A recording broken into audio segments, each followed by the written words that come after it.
नमस्कार, मैं नेहा विश्वकर्मा। नजर डालते हैं दिन भर की तमाम खबरों पर एक्सप्रेस अंदाज में।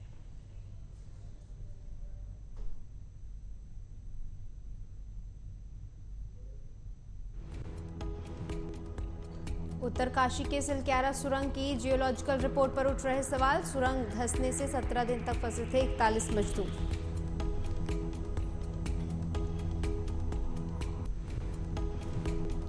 सुप्रीम कोर्ट से आजम खान को नहीं मिली राहत। कोर्ट ने आजम खान को यूपी की हाईकोर्ट जाने की दी सलाह।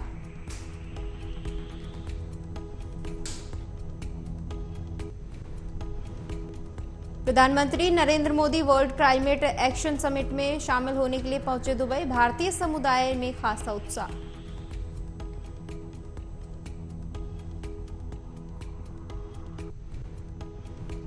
पीएम मोदी बोले, दुबई में भारतीय समुदाय के गर्मजोशी से भरे स्वागत से भावुक। ये उत्साह हमारे वाइब्रेंट कल्चर और मजबूत संबंधों का गवाह।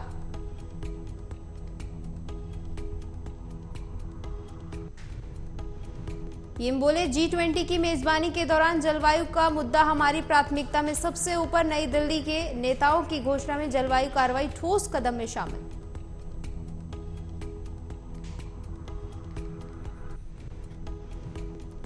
बीजेपी सांसद सुब्रत पाठक ने विपक्ष पर जोरदार हमला बोला। सुब्रत पाठक ने अखिलेश यादव से किया सवाल।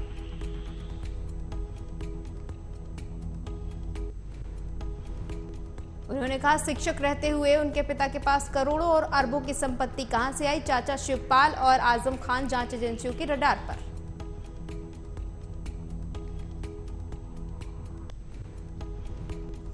बीते दिनों बीजेपी पर तंज कसते हुए अखिलेश यादव ने कहा था, पूरे उत्तर प्रदेश में भाजपा के लोग सबसे बड़े भूमिया हैं।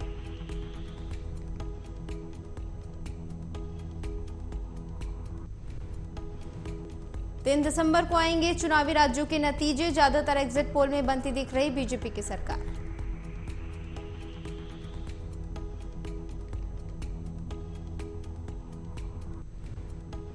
नतीजों से पहले गुरुवार को आए ज्यादातर एग्जिट पोल में बीजेपी की सरकार बनती दिख रही, जबकि कुछ सर्वे में कांग्रेस की वापसी का अनुमान।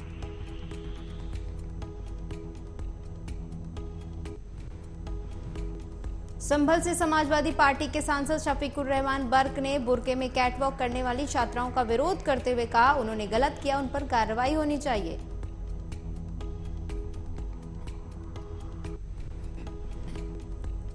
सपा सांसद ने जमीयते उलेमाए हिंद का समर्थन किया। यूपी में धार्मिक स्थलों से लाउडस्पीकर हटवाए जाने के मामले में योगी सरकार पर साधा निशाना।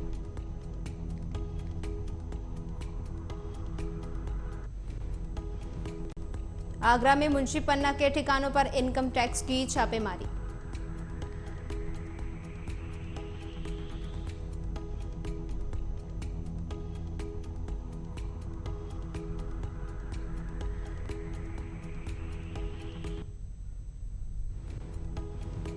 रावतपाड़ा स्थित दुकान, फैक्ट्री और घर पर इनकम टैक्स की टीम मौजूद। आय से ज्यादा संपत्ति की वजह से विभाग ने की कार्रवाई। बीजेपी सांसद साध्वी प्रज्ञा ने जीत का किया दावा। सभी जगह कहा, बन रही बीजेपी की सरकार।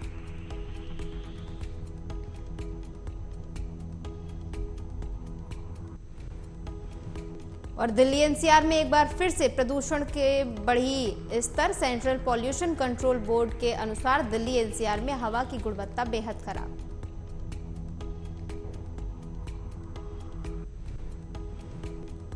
आधिकारिक डेटा के मुताबिक दिल्ली के अशोक विहार, आनंद विहार सुबह 6 बजे AQI 412 और 405 दर्ज।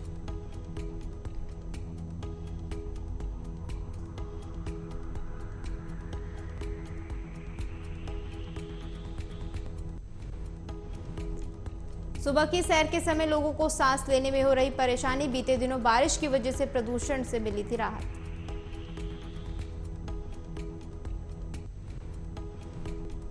चार से 22 दिसंबर तक चलेगा संसद का शीतकालीन अधिवेशन। प्रहलाद जोशी संसद के दोनों सदनों में राजनीतिक दलों के नेताओं के साथ करेंगे मुलाकात।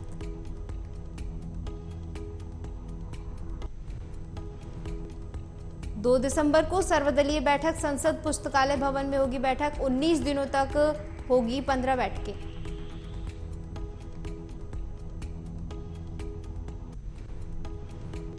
अमेरिका ने भारत के पूर्व सीआरपीएफ अफसर पर लगाया खालिस्तानी आतंकी पन्नू की हत्या की साजिश का आरोप।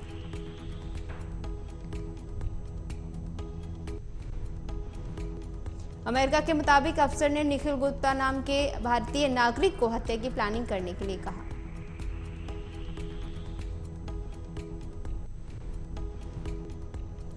अफसर के कहने पर निखिल ने अपराधी पन्नू के मर्डर के लिए कॉन्ट्रैक्ट किया साइन। भारतीय विदेश मंत्रालय ने मामले की जांच के लिए हाई लेवल कमेटी बनाई।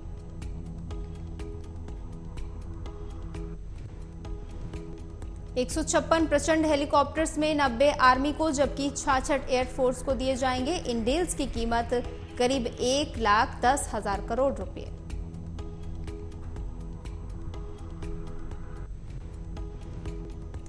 केंद्र सरकार ने आर्मी के लिए 97 तेजस एयरक्राफ्ट और 156 प्रचंड फाइटर हेलीकॉप्टर खरीद को मंजूरी दी। ये दोनों स्वदेशी कॉम्बैक्ट प्लेन हेलीकॉप्टर।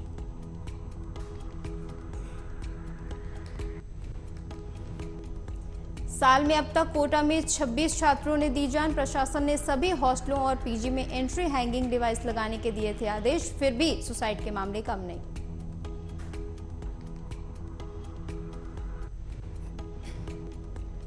छात्रा ने सुसाइड से कुछ देर पहले पिता को किया था कॉल। पिता ने फोन पर बात की, फोन नहीं रिसीव किया तो हॉस्टल संचालक को दी थी घटना की जानकारी।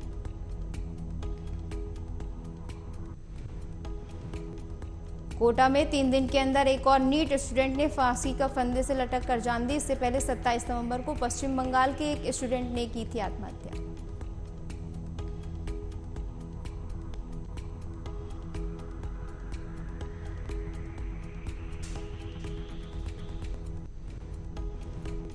यूनिफॉर्म सिविल कोड को लेकर दिल्ली हाई कोर्ट में सुनवाई। इसमें यूसीसी लागू करने की मांग की गई।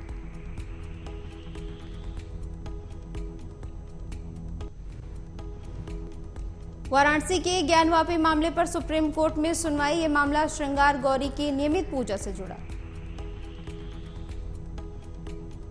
महाराष्ट्र के 4 दिवसीय दौरे पर राष्ट्रपति द्रौपदी मुर्मू। कार्यक्रम के दौरान पासिंग आउट परेड में परेड की समीक्षा करती नजर आई राष्ट्रपति द्रौपदी मुर्मू। लोकसभा चुनाव से पहले बीएसपी की बड़ी बैठक। बीएसपी अध्यक्ष मायावती ने बुलाई बड़ी बैठक।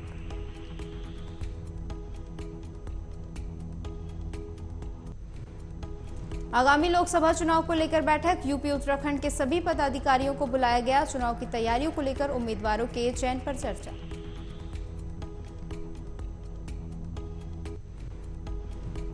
शांति की राह पर आगे बढ़ता दिख रहा मणिपुर। सरकार और उग्रवादी गुट यूनाइटेड नेशनल लिबरेशन फ्रंट के बीच शांति समझौता।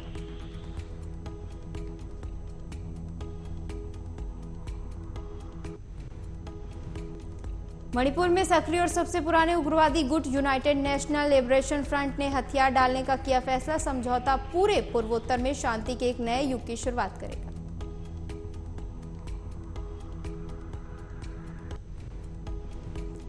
केंद्रीय गृह मंत्री ने कहा, एक ऐतिहासिक मील का पत्थर। पूर्वोत्तर में स्थायी शांति स्थापित करने के लिए मोदी सरकार के अथक प्रयासों से पूर्ति एक नया अध्याय जोड़ा गया।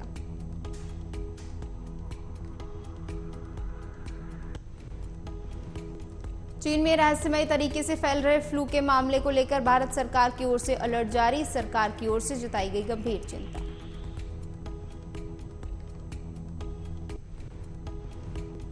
केंद्र सरकार ने राज्यों को मेडिकल तैयारियों की समीक्षा करने के निर्देश जारी किए। वायरस के चलते बच्चों में बुखार और फेफड़ों के संक्रमण जैसे लक्षण।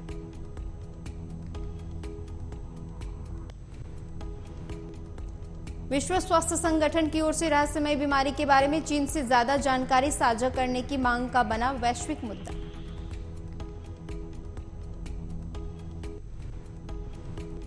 गृहमंत्री अमित शाह ने सीएए को लागू करने की बात कही। टीएमसी ने भी संभाला मोर्चा। टीएमसी नेता ने गृहमंत्री पर बोला हमला।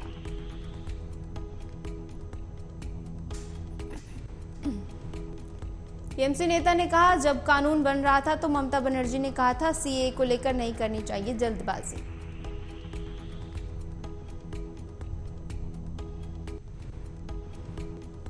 दिल्ली में एक बार फिर एमसीडी के अधिकारियों को लेकर आम आदमी पार्टी और बीजेपी के बीच खींचतान। बीजेपी ने दिल्ली सरकार पर बोला हमला।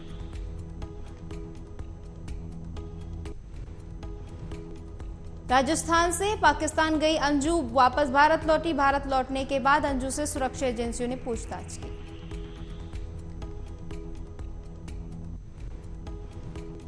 और सहारनपुर में खेत में ट्यूबवेल चलाने गए बुजुर्ग किसान की गोली मारकर हत्या। साइकिल पर सवार होकर ट्यूबवेल बंद करने गया था बुजुर्ग।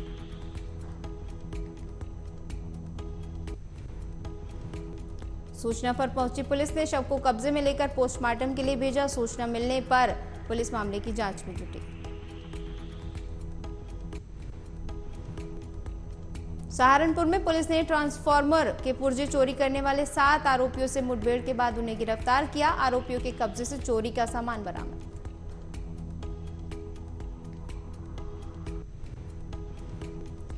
उत्तर प्रदेश के मुजफ्फरनगर में कॉलेज में हुए फैशन शो के दौरान बुर्का पहनी लड़कियों द्वारा रैंप वॉक किए जाने पर जमीयत उलेमाए हिंद ने जताया विरोध।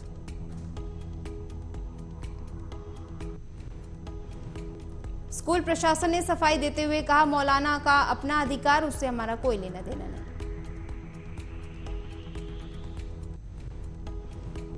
तमिलनाडु सरकार को हाईकोर्ट से बड़ी राहत। ईडी से 5 जिला कलेक्टर्स को मिले समन पर लगी रोक।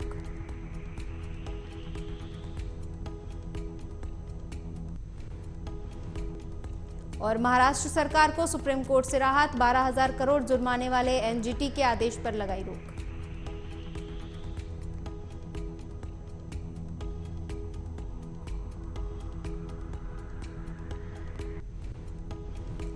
पैसे लेकर सवाल पूछने के मामले में बयानबाजी करते हुए सांसद निशिकांत दुबे ने तृणमूल कांग्रेस की सांसद महुआ मोइत्रा पर कसा तंज।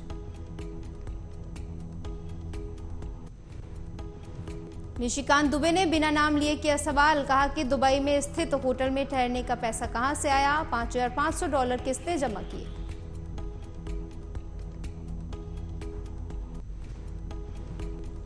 तंज कसते हुए बोले निशिकांत दुबे, क्या बिल ईमेल आईडी खरीदने वाले व्यापारी ने दिया।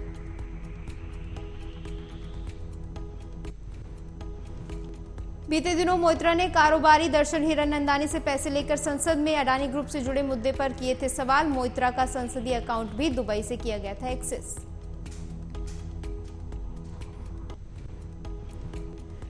और उत्तर भारत में बढ़ने लगी ठंड। दिल्ली एनसीआर में छाए बादल। आईएमडी के मुताबिक खराब हवा से मिलेगी राहत।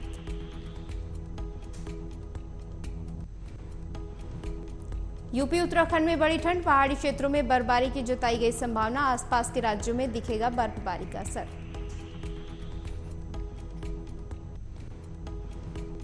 उत्तर भारत के राज्यों में बड़ी ठंड। भारत के तमाम राज्यों और शहरों में धुंध, इसके साथ ही बारिश की भी संभावना।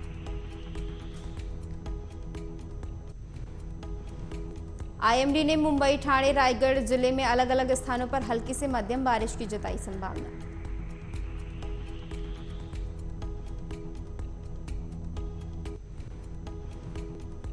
गुजरात समेत कई राज्यों में बारिश की संभावना। बेमौसम बारिश के चलते फसल को नुकसान।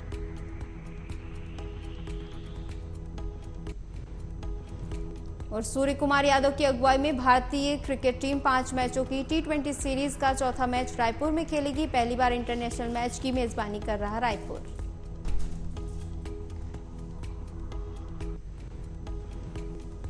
इस सीरीज में भारत 2-1 से आगे। गुवाहाटी में खेले गए पिछले T20 मैच में टीम इंडिया को 5 विकेट से मिली थी हार।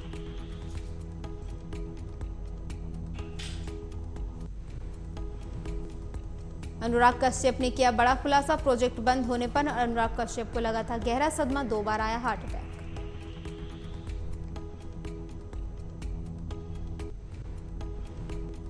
फिल्ममेकर ने जिंदगी से जुड़े कुछ दर्दनाक पलों को किया साझा। बुरे वक्त को याद करके इमोशनल हुए अनुराग कश्यप।